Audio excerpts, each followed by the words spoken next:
there, welcome back to A Maker Studios YouTube channel. I'm so excited that you are here. We have a DIY for you that is really easy and is super festive for Easter and has a very farmhouse vintage look that I know you're going to love. My name is Lianep, and normally you will find me on my own YouTube channel, DIY Beauty on Purpose, where I create DIY home decor all on a budget. Before we get started with the actual DIY, I always like to go over all these supplies and items that we're going to be using. That way you can take notes and hopefully be able to recreate yourself at home.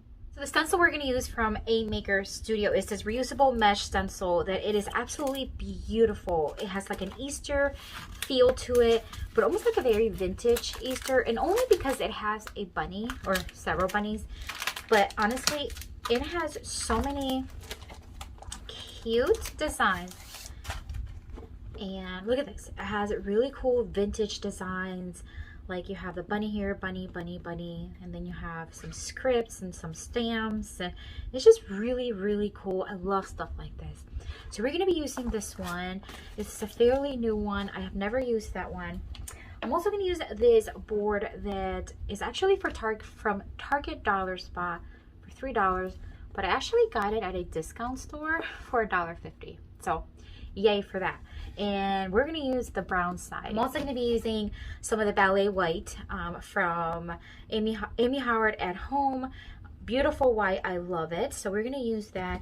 And we're also going to be using this gel art ink. Is Hold Your Horses. It's a really cool color and I love using it. I've used it before. So alright, so the first thing we want to do is get the board out. Get those stencils out.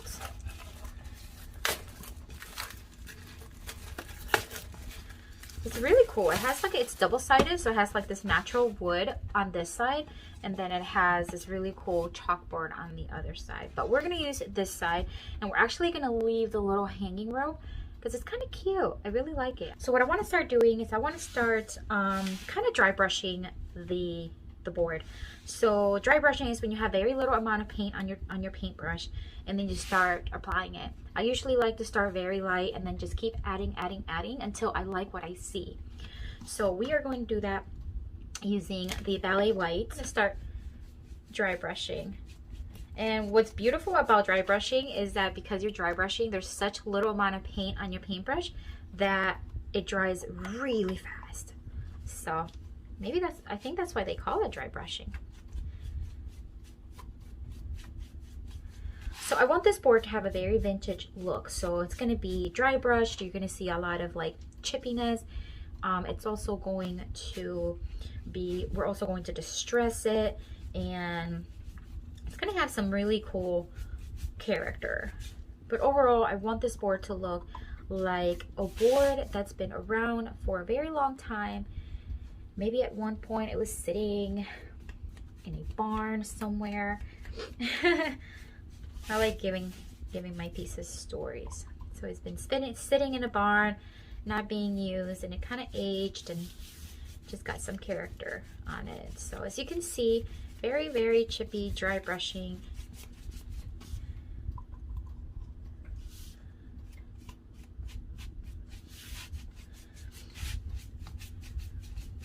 Okay, I'm gonna leave it there for now, and I may come back and add more after I sand it down, but just for because I don't want to add too much and then regret it. All right, I'm gonna use my palm sander and a 120 grit sandpaper, and I'm gonna start sanding it down just to see what kind of look I'm starting to get.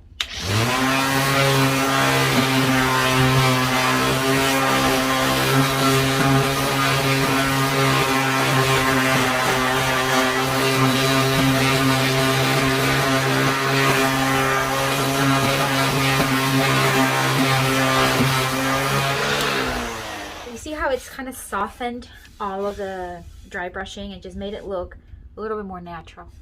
So I'm actually going to add a couple other layers of the dry brush just to add layers and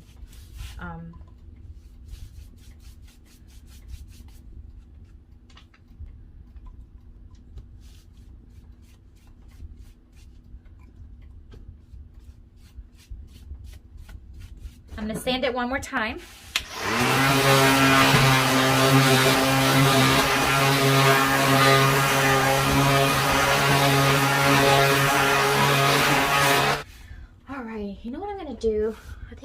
take some of the green, this is the English Boxwood by Amy Howard.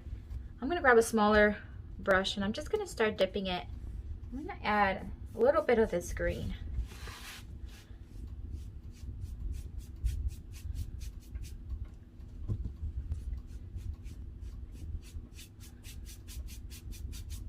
We're gonna sand it again and mute it down a little bit, but I just thought it just needed a little something. That's it. That's all it needs. And I can sand it. So let's start to sand.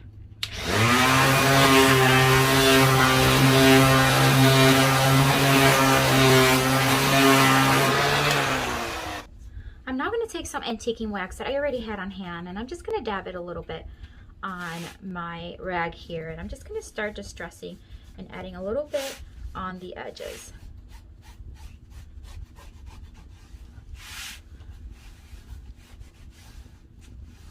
See how I'm just dabbing it just a little bit and applying it on the edges, and in the corners I'm going a little bit deeper.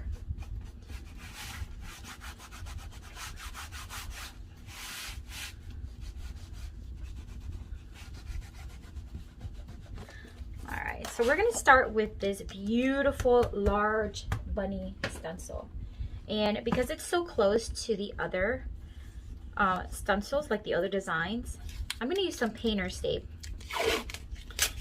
to cover up the other ones, and that way I'm not going to be nervous about going over onto the other designs. I'm just going to make sure that I leave that one right there.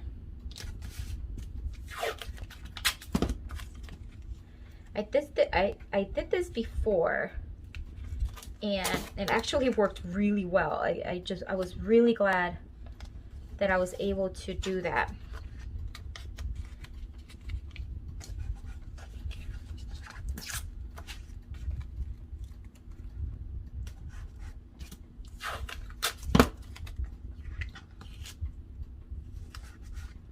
Okay. All right. Now I can just place it and do my thing with the stencil and not worry about getting anywhere else. All right, so we're going to remove it. And what's beautiful about these reusable stencil is that you can wash them and then you can use them again. That's the beauty of it. All right, so I want the stencil to kind of go off of the board a little bit. So I'm going to put it to where I'm just off of it. I'm going to take the Squeegee, a little plate, and I'm going to put some of the Hold Your Horses gel art ink. It's like a really dark gray. And I'm just going to place some on there and start stenciling.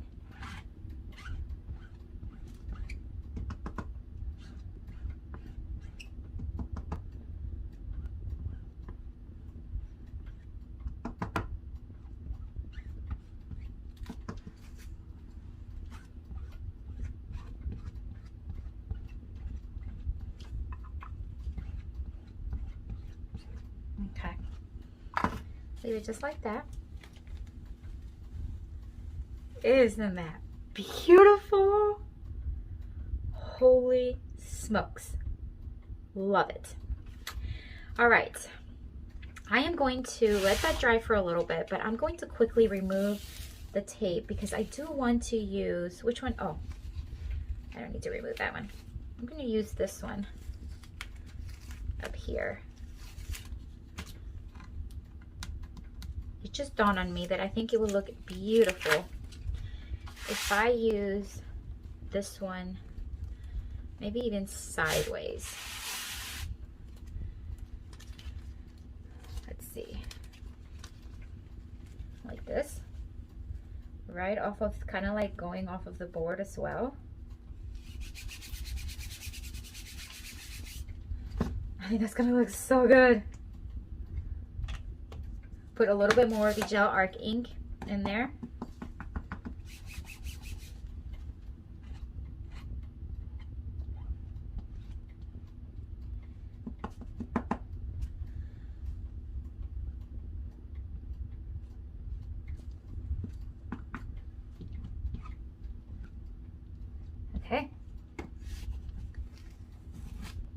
Yes, yes, yes.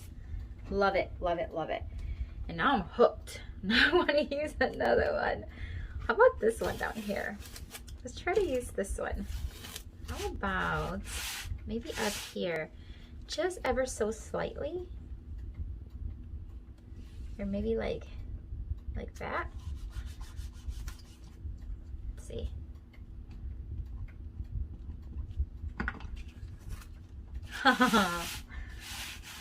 Beautiful. It's perfect. I'm gonna leave it as is. I'm gonna let it dry. Wash the stencil. Make sure you wash them right after you use them to make sure they last you the longest time. And so we're gonna wash it, let it air dry, and then come back and finish the board up. All right, so it's fully dry. I'm gonna take my sanding block and just sand down a little bit of the stencil because I want the stencil to look like it's been part of the board, like it wasn't an afterthought. So the board has this old vintage look, so I want to make sure that the stencil blends in with the board. So I'm just going to start with the lighter side of the sanding block, which is this one. Kind of go smooth and then work from there.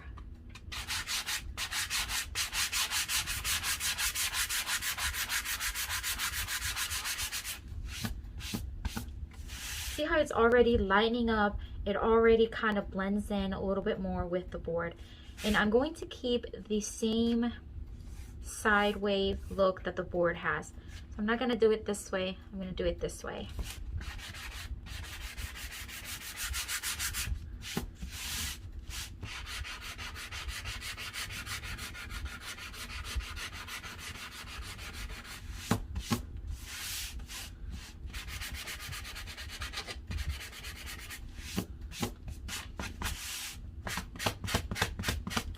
I'm going to move on to the core side because I want the edges to kind of almost disappear onto the edge.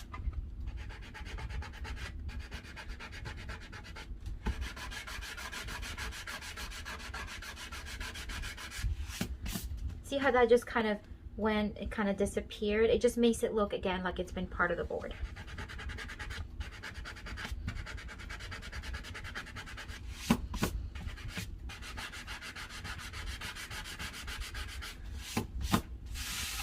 Same with this one.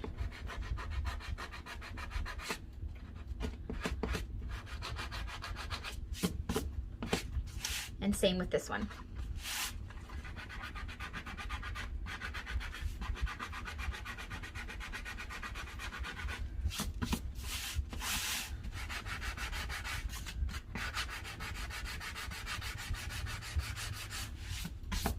So what I do is I put a lot of pressure on the corner, and then as I move up, I lighten on my pressure so that it kind of blends in. That is looking so good.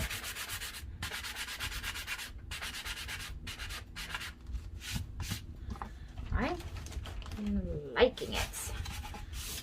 All right, let me wipe and see kind of where I'm at and see if I like it. One thing I want to do, see how the antiquing wax kind of, as I sand it down, it kind of went away. I'm going to grab a little bit more, just very little. And then once again, just kind of go over the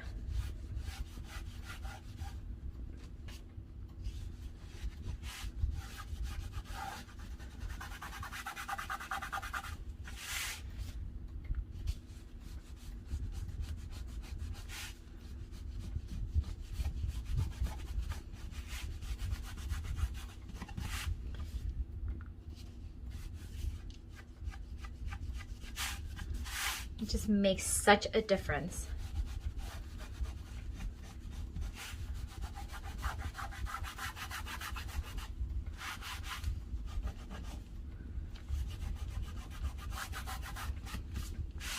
And I'm going to take the light side again, just a little bit.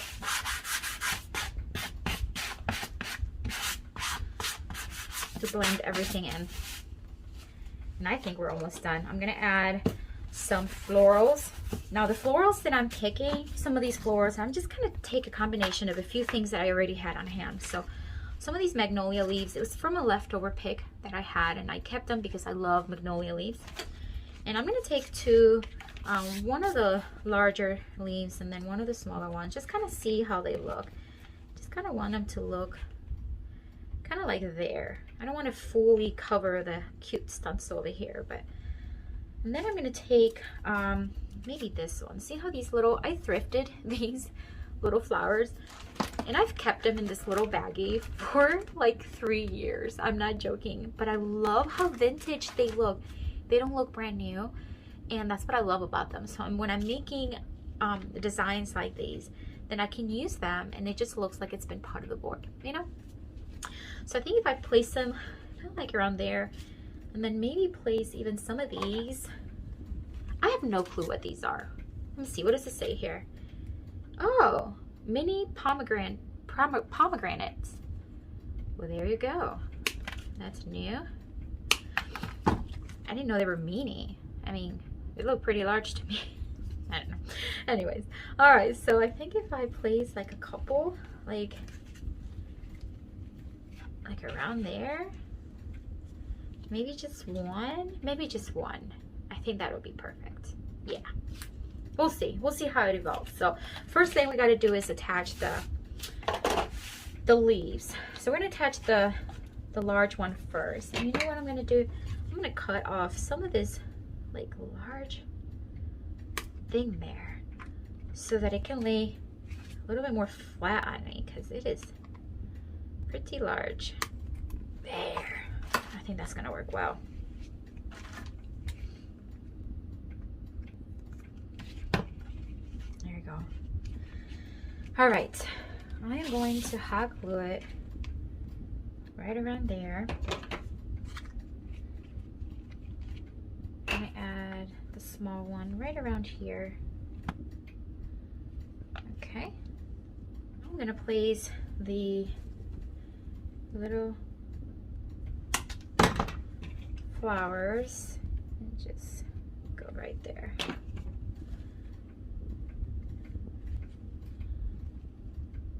Really nice. And then the little pomegranate, a little bit more. Just gonna slide it around there somewhere. I'm gonna put some hot glue on it. And then just slide it. Okay, then I think what I'm gonna do is I'm just gonna make a very simple, like, multiple loop bow. And then just kind of make it look like, again, like it's just been with the board. So all the ribbon that I have just looks too new, and just nothing really goes with what I'm trying to achieve. So let's see what this is gonna look like if I do something like this. Yeah, I think that look good. All right, let me cut another piece, tie it in the center.